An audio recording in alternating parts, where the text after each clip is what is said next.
What's going on, guys? We have an interesting story coming out of New York today.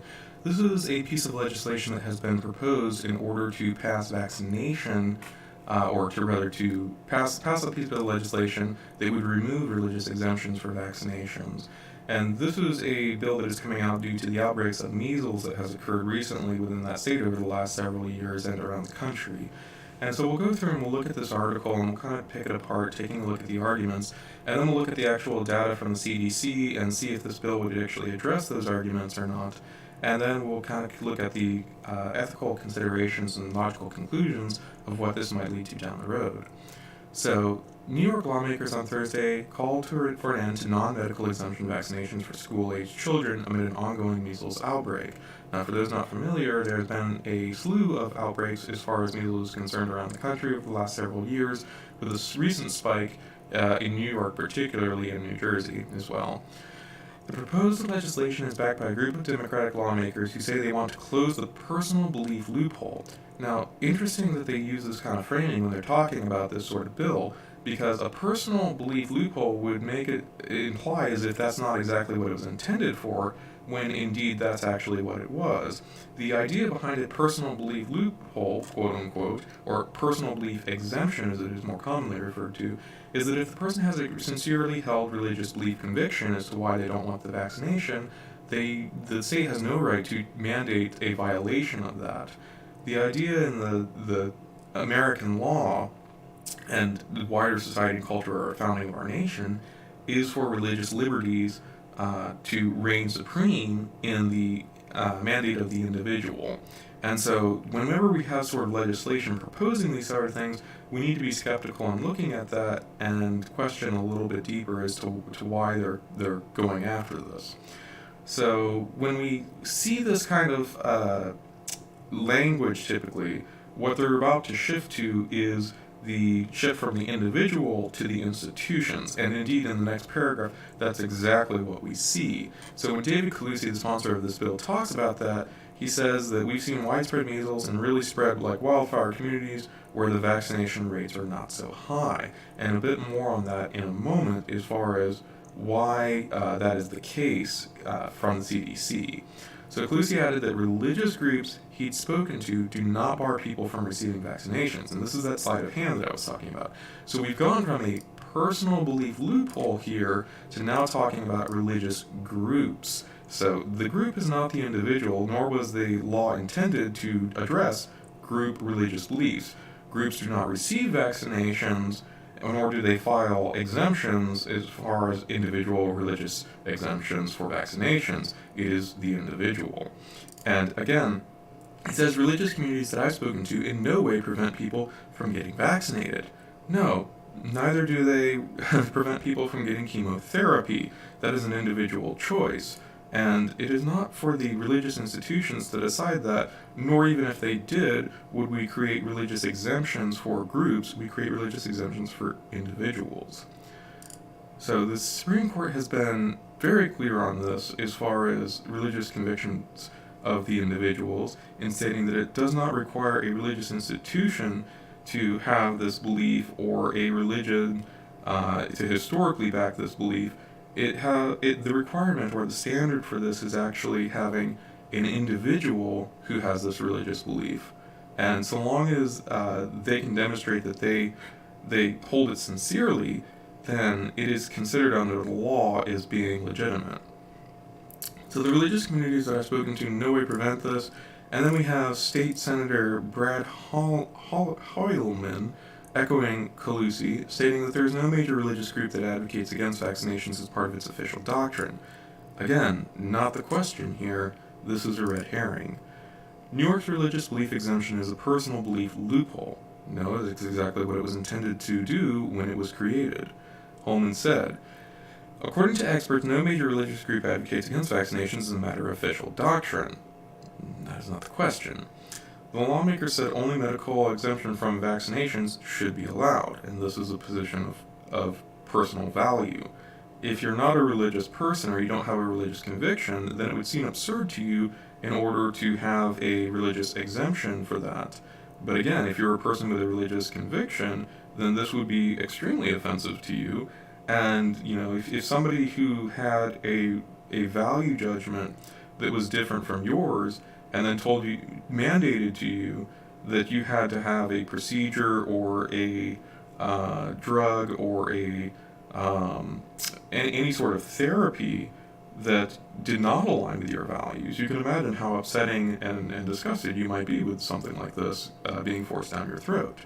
So Hoylman criticized the modern anti-vaccine movement, which has persisted despite scientific research debunking the myth that measles, mumps, and rubella vaccine is linked to autism. Again, this is another sleight of hand that individuals engaged in this sort of practice of trying to get this sort of legislation passed like to engage in. The question is not whether somebody is objecting to the scientific aspects of the vaccination. They are objecting on a religious conscientious basis to the vaccination.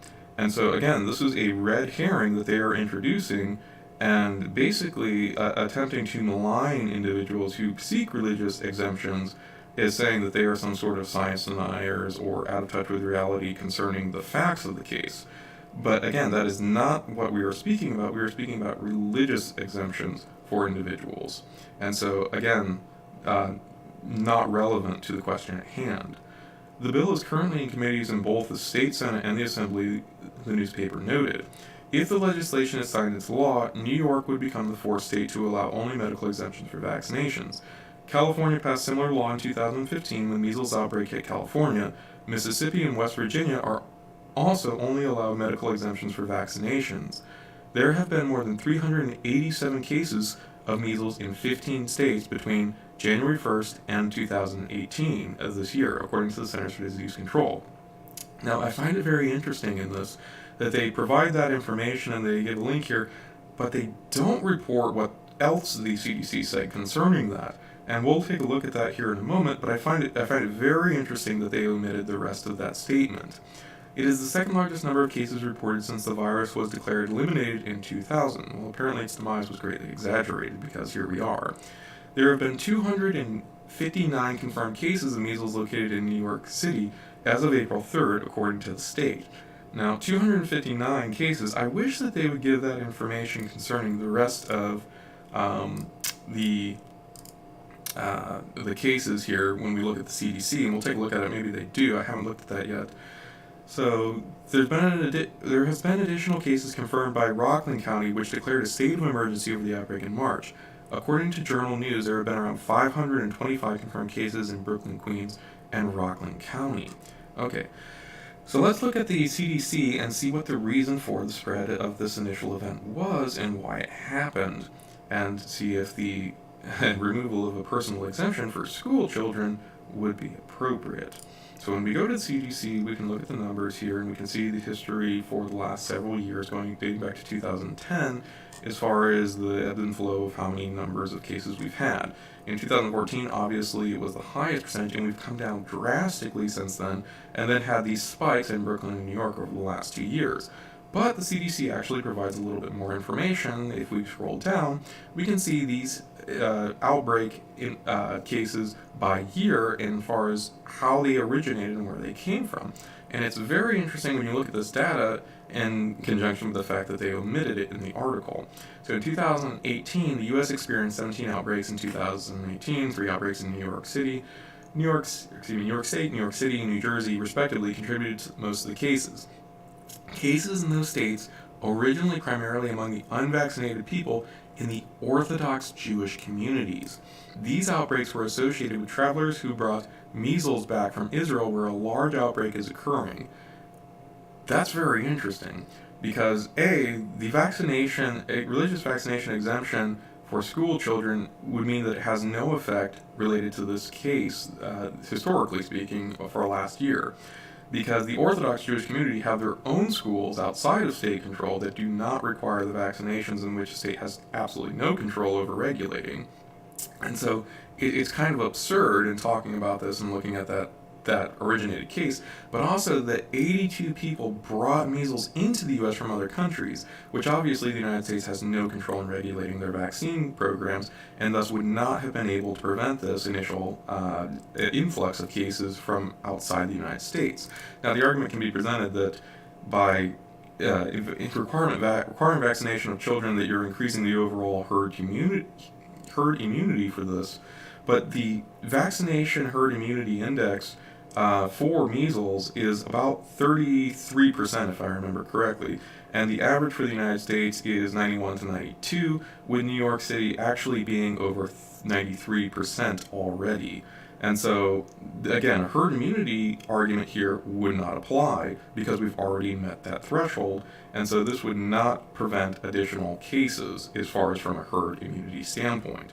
Now, when you have the measles vaccinations, it does not guarantee that you won't receive measles, it just drastically reduces your chances.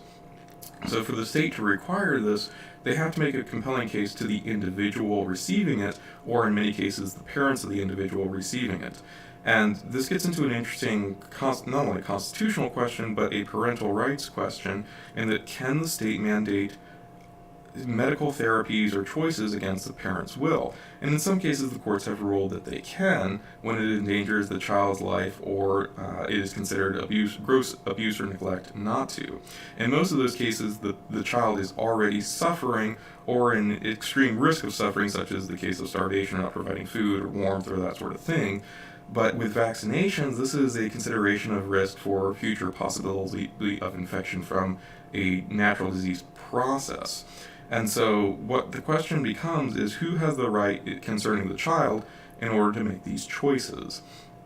And from a religious standpoint, with something like blood transfusion, the courts have ruled from a federal level in the case of Jehovah's Witnesses that they have the right to withhold these treatments from their children on religious grounds that this would violate their religious tenets.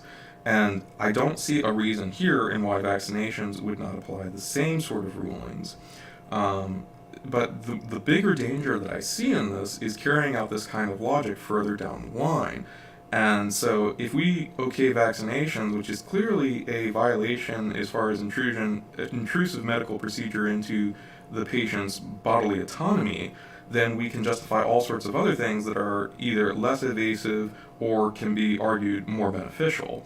And so if somebody has a quote-unquote psychiatric condition or classified psychiatric condition, then the state can reasonably argue from this sort of premise that they need to be placed on antipsychotics or ADHD medications for the child's well-being. Additionally, for sort of augmentation looking forward on genetic engineering, we've seen from cases in China with HIV reduction in genetic splicing of children, of their DNA sequences in order to alter the transmission of HIV from a mother to a child in vitro. The argument could clearly be made in the case of future advances of genetic engineering that for the child's benefit, that they have genetic engineering provided to them. And most people, I think, would be very uncomfortable with that sort of thinking, but it is logically consistent with this type of argument that is being presented by the state. As far as a medical benefit, what we're looking at here is a value judgment in how you consider the risk of the public health versus the religious objection, whatever that might be, from the perspective of the individual. And so when we get into judgment calls on these sort of things, the fear in extreme cases would be somebody who has a vastly different value system than the person that they are forcing this procedure upon. And from the perspective of most people concerning vaccines, well, this is completely acceptable because they happen to agree with vaccines. I myself personally agree with vaccines and believe that people should get them. But when you look at the situations concerning the genetic engineering that is, developing, the argument could easily be made for something that is not socially acceptable from the perspective of the wider culture, but is in the interest of public health from the state's perspective. And I think people would be very uncomfortable with this type of legislation being substituted in that argument.